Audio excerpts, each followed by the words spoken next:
Dear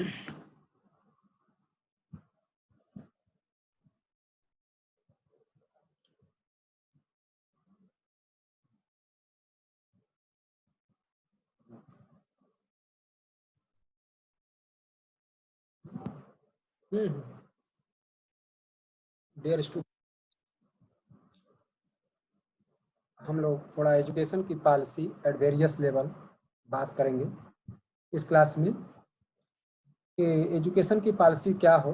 जो एक policy तो ये है कि जो चली आ रही है, पॉलिसी इन द सेंस किस तरह से क्या नीति रख, क्या प्रोसेस और क्या ऑब्जेक्ट, किस ऑब्जेक्ट को हम फाइंड आउट करना चाहते हैं और उस ऑब्जेक्ट को पाने के लिए हमारे तरीके क्या हैं और उस तरीके को कंटिन्यू करने के लिए हम इंफ्रास्ट्रक्चर का क्या यूज कर रहे हैं। इन सारी चीज़ों को हम इस लेक्चर में डिस्कस करेंगे कि what should be the policy of the education at various level like family, society and system. तो हम यहाँ पर विशेषतः 3 लेवल पर इसको डिस्कस करना चाहते हैं कि एजुकेशन की जो पॉलिसी है वह फैमिली लेवल पर क्या हो, सोसाइटी लेवल पर क्या हो, और सिस्टम इन द सेंस के जो आपके इनफॉर्मल तौर से आपके कॉलेज हैं, यूनिवर्सिटी हैं, विश्वविद्यालय हैं और आपके अन्य संस्थाएं हैं, एनजीओ हैं, जो कि कहीं ना कहीं आपको एजुकेट करती हैं, कोई ना कोई लेसन हमें देती रहती हैं। तो सबसे पहला इम्पॉर्टेंट चीज़ है यहाँ पर कि एजुकेशन के तौर पर हम फैमिली लेवल पर क्या पॉलिसी बना सकते हैं। तो यहाँ पर आप देख सकते हैं एक्चुअली एजुकेशन का जो लेवल है वो स्टूडेंट के उम्र के अनुसार हम डिसाइड करते हैं। आप महसूस कर सकते हैं कि हायर एजुकेशन को अगर हम लो लेवल पर देने लगें तो हायर एजुकेशन का कोई मतलब नहीं रह जाएगा जब तक कि बेसिक बातें उसे बच्चे को या स्टूडेंट को हम लोअर लेवल पर न दे पाएँ। तो लोअर लेवल पर दी गई एजुकेशन के आधार पर ही हम हायर लेवल दे पाते हैं, अर्थात हायर लेवल का जो बेसिस है वो आपका लोअर लेवल है। अब लोअर लेवल मीन्स स्कूलिंग है हमारा। बच्चा घर से पहले तो हम घर पर उसको देखते हैं। बच्चे का एक उम्र निश्चित रूप है 5 साल 6 साल तक हम बच्चे को घर पर रखें और घर पर हम उसे कुछ ऐसी बातें निश्चित रूप से उसको बताई जानी चाहिए कि कॉलेज जाने का आशय क्या है और कॉलेज जाने से हमें क्या लाभ मिलता है, कॉलेज का जीवन में क्या उपयोग है, स्कूल का क्या उपयोग है, एजुकेशन का क्या उपयोग है। और इस एजुकेशन के माध्यम से हम बच्चे को ये बता सकते हैं कि तुम्हें एजुकेशन स्कूल में लेना क्यों ज़रूरी है, हम क्यों स्कूल में जाते हैं, स्कूल से हमें क्या मिलता है। इस तरह से एक उसके अंदर हम लेसन, एक बेसिस, एक फाउंडेशन तैयार करते हैं।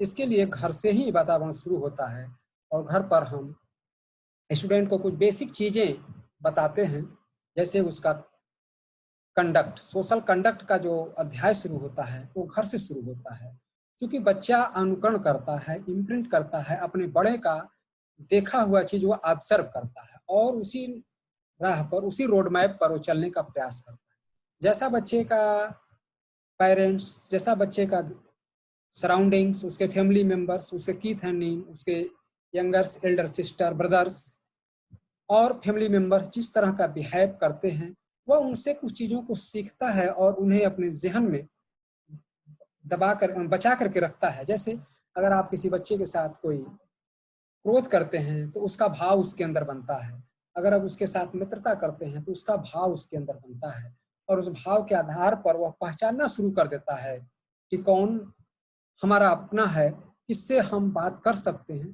कभी कभी ऐसा देखा गया है कि परिवार में बच्चे कुछ लोगों से तो कुछ बातें खुलकर कहते हैं, कुछ बातें खुल करके नहीं कहते हैं। मदर से अमूमन बच्चे अपनी बात को रखते हैं, फादर से कुछ बातों को वो जो है नहीं कह पाते हैं। इसी तरह से कभी देखा जाता है कि वो अंकल के साथ ज़्यादा अटैच हैं, बड़े भाई के साथ ज़्यादा अटैच हो जाते हैं, तो उसमें उनको सबसे बड़ा अफेक्शन, स्नेह जो उनका होता है वह अपने एटमॉस्फेयर के साथ साथ पारिवारिक मेंबर के किए हुए बिहेव पर, जो बिहेव उनको प्लीज करता है। अब हमारा यह ड्यूटी बनता है कि हम कौन सा बैलेंस बिहेव उनके साथ करें जिसके आधार पर उनका प्रॉपर ग्रोथ हो सके। जैसे हम बच्चे को सेवा भाव की बात अगर घर पर बताते हैं छोटे छोटे स्किल से, तो उनके अंदर सेवा भाव जन्म लेता है हम ईमानदारी की बात करते हैं, हम जो है लेबर की बात करते हैं, लेबोरियस होने की बात करते हैं, हम स्ट्रांग शरीर, स्ट्रांग बॉडी की बात करते हैं, गुड हेल्थ की बात करते हैं, सफाई के साथ, क्लीननेस के साथ हम बात करते हैं। तो ये सारी चीजें उनके दिमाग में माइंडसेट के रूप में बैठती हैं। हम कॉपरेशन की बात करते हैं कि लोगों के साथ मिल करके हमें किस तरह से जीवन जीना चाहिए, सबका सम्मान करना चाहिए। तो वो सम्मान करता है और हम उसको स्नेह देते हैं, तो उसके साथ उसके अंदर वो भाव बढ़ते हैं। खैर, एक घर पर एक छोटा सा हमारा एटमॉस्फेयर पॉजिटिव डेवलप हो, इसके बाद हम स्कूलिंग लेवल पर आते हैं। स्कूलिंग लेवल पर बच्चे को सबसे पहले हम ज्योमेट्री से अगर उसको दिखाते हैं, तो ज्योमेट्री के प्रति उसका ज़्यादा परसेप्शन वो रिसीव करता है, और उसके आधार पर वह लेटर लिखना, शब्द पहचानना, थोड़ा कैलकुलेशन करना, टेबुलेशन करना, वो धीरे धीरे सीख जाता है। और इसके लिए अगर हम ओरली कोई चीज़ बताते हैं तो उससे बेहतर है कि हम फिगर के माध्यम से, मटेरियल के माध्यम से काउंटिंग सिखाएं। जैसे उसको 1 नंबर की काउंटिंग 1 मटेरियल के माध्यम से, 2 नंबर की काउंटिंग 2 मटेरियल के माध्यम से, 3 नंबर के माध्यम से, 4 नंबर के माध्यम से, इस तरह से अगर काउंटिंग और काउंटिंग का एडिशन फिर हम इस तरह से करते हैं, तो वह उसके बेसिक लेवल पर चीज़ें काउंटिंग को जानने में हेल्प करती हैं। इस तरह से बच्चा स्कूल लेवल पर आता है, थोड़ा विज्ञान के विषय में, एटमॉस्फेयर के विषय में, उसके हिस्ट्री के विषय में हम एक लेसन तैयार करते हैं जो कि बच्चे को देता है। और इस तरह से हम हायर एजुकेशन के लिए, उच्च शिक्षा के लिए बच्चे को एक प्लेटफार्म देते हैं जो कि उसके स्कूलिंग सिस्टम पर है। कहने का आशय है कि एज ग्रुप के अनुसार सिस्टम की पॉलिसी जो है चेंज होती रहनी चाहिए। एक यूनिफॉर्म या कांस्टेंट एजुकेशनल पॉलिसी हम नहीं चला सकते हैं जिससे कि बच्चे का सर्वांगीण या कंप्लीट डेवलपमेंट हो सके। तो बच्चे को समय समय पर जो हम इंफॉर्मेशन दें, वह एजुकेशन हमारा सिर्फ और सिर्फ एक थ्योरेटिकल आधार पर अगर हम पॉलिसी को बनाए हुए, जैसा अमूमन हो रहा है, यूनिवर्सिटी के द्वारा एक सिलेबस तैयार कर दिया जाता है। उस सिलेबस को एक अध्यापक या एक विषय का एक्सपर्ट, सब्जेक्ट एक्सपर्ट, उसको क्लास में जा करके डिस्कस करता है, और वहीं यूनिवर्सिटी में कुछ 10 क्वेश्चन, 5 क्वेश्चन के आधार पर उसका एग्जामिनेशन होता है, और उस एग्जामिनेशन के आधार पर बच्चे को पास घोषित किया जाता है, उसको डिग्री दी जाती है, और वह हायर एजुकेशन के फील्ड में वह प्रवेश करता है।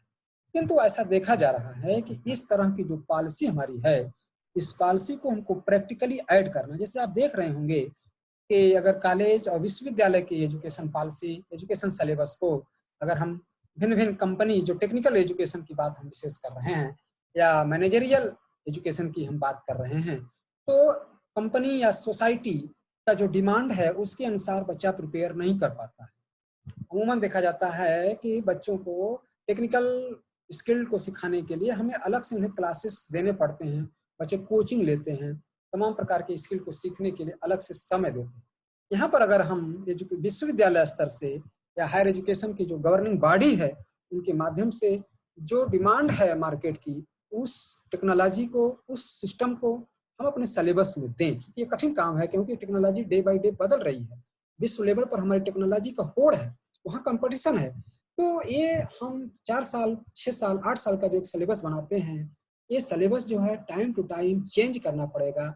और बेसिकली इसके लिए हमें करना पड़ेगा कि हम एजुकेशन को प्रैक्टिकल एड से कनेक्ट करें। प्रैक्टिकली हम किसी चीज को करें तो ये पॉलिसी में एक जो मॉडिफिकेशन होगा, ये मॉडिफिकेशन बच्चे के आउटपुट पर ज़्यादा प्रभाव डालता है। तो इस तरह से हमारी जो पॉलिसी हो वो समय के साथ चेंजेबल हो। ऐसा नहीं कि हमारी जो पॉलिसी हो वह ओल्ड हो और हमारी जो एजुकेशन हो वो प्रेजेंट हो। तो इन दोनों में एक ब्रिज नहीं बन पाता है, बल्कि हमारा प्रेजेंट और फ्यूचर के बीच में कनेक्शन होना चाहिए। पास्ट को बेस मान करके प्रेजेंट को हम इस तरह से तैयार करें कि आने वाले फ्यूचर में वो बच्चे को टेक्नोलॉजी यूजफुल हो सके। हम 4G की बात कर रहे हैं, 5G की बात होनी चाहिए। एक एग्जाम्पल के तौर पर मैं कह सकता हूँ कि हम 4G प्रेजेंट के रूप में हैं, तो 5G कैसे आएगा? कुछ देशों ने इसको पाया है या कर रहा है।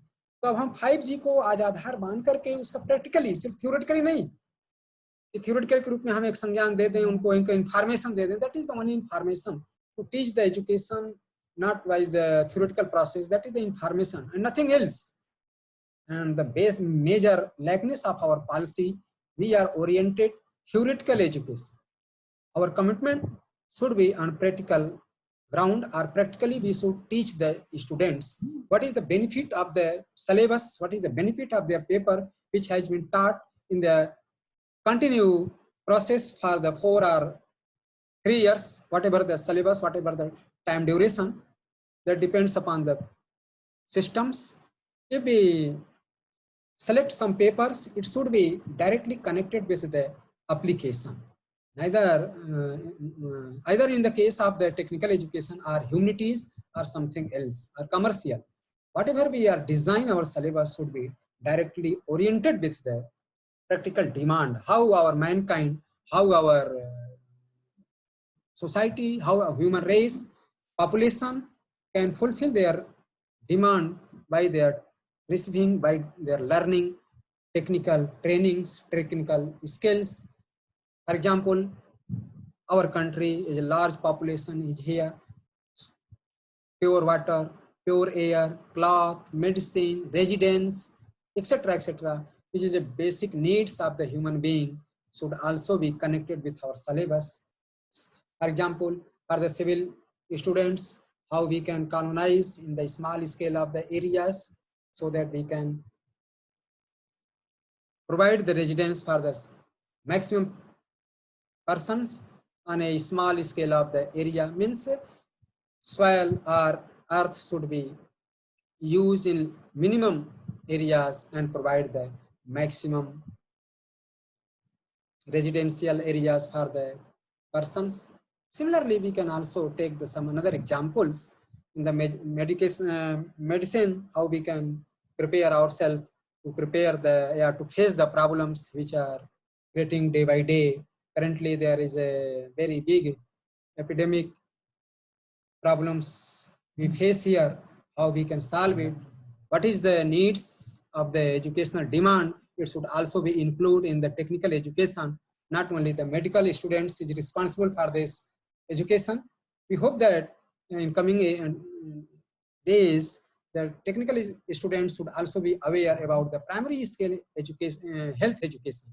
Therefore, it should be interdisciplinary, how we can prepare the ordinary needful tools for the medical utilizations. Some things which is needful for the basic health, some yoga, etc., etc., should also be incorporated in the syllabus. We should not only focus on the theoretical portions, just like things we have carried on since last decades, which becomes outdated. So we should feel some needs to modify our syllabus according to our present need, so that we can fulfill the demand of the person, demand of the society, demand of the nation, demand of the international humankinds, etc. Therefore, we have to learn it, how our policy should be changed and how our system should be supported our policy. We have to also prepare an infrastructure which should support the policy which we have prepared. That means सब हमारा जो infrastructure हो, जो laboratory हो, जो library है, जो teachers हैं, वे भी जो है हमारे टेक्नोलॉजी से वेल अवेयर हों और वह बच्चों को निश्चित रूप से वो अवेयर करा सकने में हेल्पफुल हों. Thank you. 20 मिनट लगा हो गया.